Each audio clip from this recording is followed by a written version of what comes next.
Hi అండి, నమస్తే. నేను మీ Sonia. Welcome back to our channel smart Soni Shiva. ఈరోజు మన వీడియోలో ఒక మంచి టీ టైమ్ స్నాక్ రెసిపీని చూపించబోతున్నాను.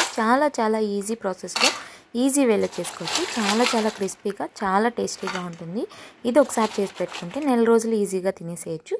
సో వీడియోని స్కిప్ చేయకుండా చూసేయండి. ఎలా చేసుకోవాలో చూసేద్దాం. ముందుగా ఈ రవ్వ స్నాక్స్ కోసం ఒక మిక్సీ జార్ తీసుకుని అందులోకి పావు కప్పు దాకా సగ్గుబియ్యాన్ని వేసుకోవాలి.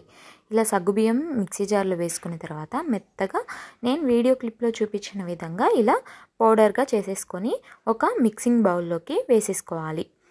ఇలా మొత్తం కూడా వేసేసుకున్న తర్వాత అదే మిక్సీ జార్లోకి ఒక 2 కప్పుల దాకా సుజీ రవ్వని వేసుకోవాలి.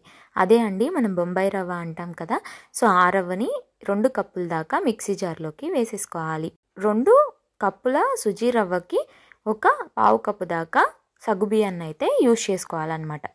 దీన్ని బట్టి మీరు క్వాంటిటీస్ అనేవి తగ్గించుకోవచ్చు లేదా పెంచుకోవచ్చు. ఇప్పుడు ఈ రవ్వను కూడా ఇలా మెత్తగా పౌడర్ లాగా చక్కగా మిక్సీ పట్టేసుకోవాలి. ఇప్పుడు ముందు మనం వేసుకున్నాం కదా సగ్గుబియ్యం పౌడర్ చేసుకొని అందులోకే ఈ రవ్వను కూడా వేసేసుకోవాలి. వేసేసుకున్న తర్వాత ఇప్పుడు ఇందులోకి ఒక 2 టేబుల్ స్పూన్స్ దాకా నెయ్యి వేసుకోవాలి. ఈ నెయ్యి పేస్ట్లో మీరు బటర్ అయినా యూజ్ చేసుకోవచ్చు లేదా ఇంట్లో తయారు చేసిన వెన్ననైనా వాడచ్చు. సో ఇలా వేసేసుకున్న తర్వాత ఒక 1 టీ స్పూన్ దాకా ఉప్పును వేసుకుంటున్నాను. మీరు మీ రుచికి సరిపడా కూడా వేసుకోవచ్చు. సో ఇవన్నీ ఈ రవ్వ అంతా బాగా కలిసిపోయే విధంగా కలుపుకోవాలన్నమాట. బైండింగ్ అనేది ఇలా రావాలి. ఉండ చేస్తే ఉండకట్టాలి. మీకు అలా ఉండకట్టపోతే ఇంకొంచెం నెయ్యి కానీ బటర్ కానీ యూజ్ చేసుకోవచ్చు. ఇప్పుడు ఇది పక్కన పెట్టేసుకొని మళ్ళీ మిక్సీ జార్ తీసుకొని ఇందులోకి పచ్చికారం కోసం ఒక అరబద్ద ఉల్లిపాయని ఇలా కట్ చేసుకొని వేసుకొని 1 ఇంచు అల్లాన్ని ఇలా వేసేసుకోవాలి ముక్కలుగా కట్ చేసుకొని. అలాగే కారానికి తగ్గట్టు 4 లేదా 5 పచ్చిమిర్చి, ఒక రెమ్మ కరివేపాకు, ఒక 1 టీ స్పూన్ దాకా జీలకర్రని వేసుకొని ఇలా కొంచెం బరకగా మిక్సీ పట్టేసుకోవాలి. నేను వీడియో క్లిప్లో చూపించున్నాను కదా. సో ఇలా మిక్సీ పట్టేసుకొని మనం ముందుగా కలిపి పెట్టుకున్నాం కదా రవ్వలో, దాంట్లోకి ఇదంతా వేసేసుకొని ఈ పిండిలో ఈ పచ్చికారం అంతా కలిసే విధంగా ఇలా కలిపేసుకోవాలి. ఇప్పుడు నీళ్లు కొంచెం పోసుకుంటూ మనకి మెత్తటి సాఫ్ట్ పిండిలా వచ్చే విధంగా కలుపుకోవాలి. మనం చపాతీ పిండి కలుపుకుంటాం కదా మెత్తగా సాఫ్ట్గా. సో అలా సాఫ్ట్గా కలుపుకోవాలన్నమాట.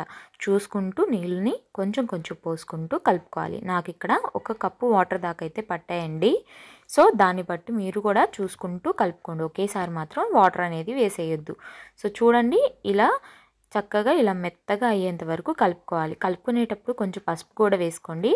నేను క్లిప్ మిస్ అయింది, నేను తర్వాత వేసాను అనమాట. సో ఇలా కలుపుకున్న తర్వాత దీనిపైన కొంచెం ఒక 1 టీ స్పూన్ దాకా ఆయిల్ వేసుకొని ఆయిల్ అంతా కూడా పిండికి మొత్తాన్ని కూడా స్ప్రెడ్ చేసేసుకొని ఇప్పుడు ఈ పిండిని కొంచెం సేపు నానబెట్టుకోవాలి. పిండి ఆరిపోకుండా పైనుంచి మూత పెట్టేసుకొని ఒక 10 నుంచి 15 నిమిషాల పాటు ఇలా నానబెట్టుకోవాలి. నేను 20 మినిట్స్ తర్వాత చూపిస్తున్నాను. చూడండి చక్కగా మనకి పిండి అనేది నానిపోయి ఉంటుంది. మళ్ళీ పిండిని ఒకసారి తిరిగి అంతా బాగా కలిసే విధంగా కలిపేసుకొని ఇప్పుడు కొంచెంగా పిండిని తీసుకోవాలి.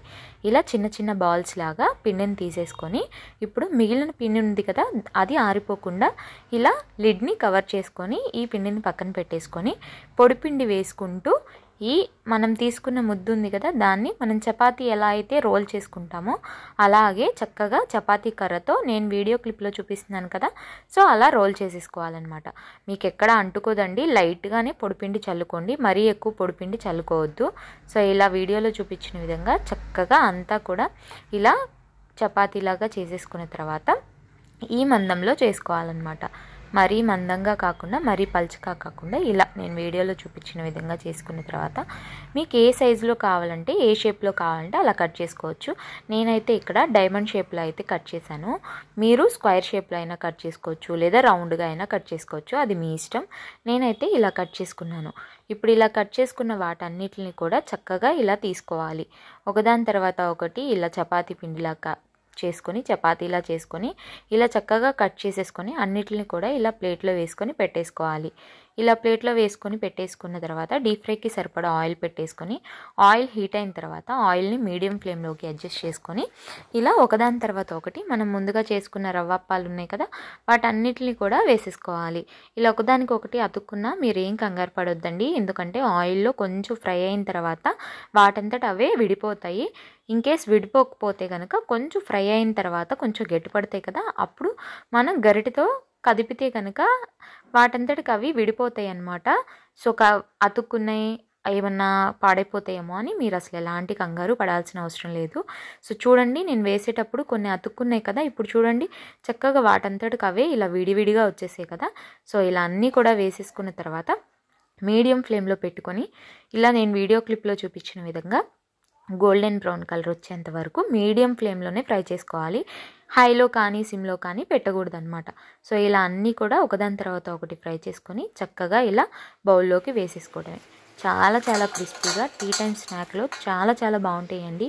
ఆయిల్ కూడా అసలు ఎక్కువేం పీల్చదు. చూడండి, నేను టిష్యూస్కి చూపిస్తున్నాను, అసలు చాలా తక్కువ ఆయిల్ పీలుస్తుంది అనమాట. మనకి ఆయిల్ అనేది చాలా తక్కువ పడుతుంది.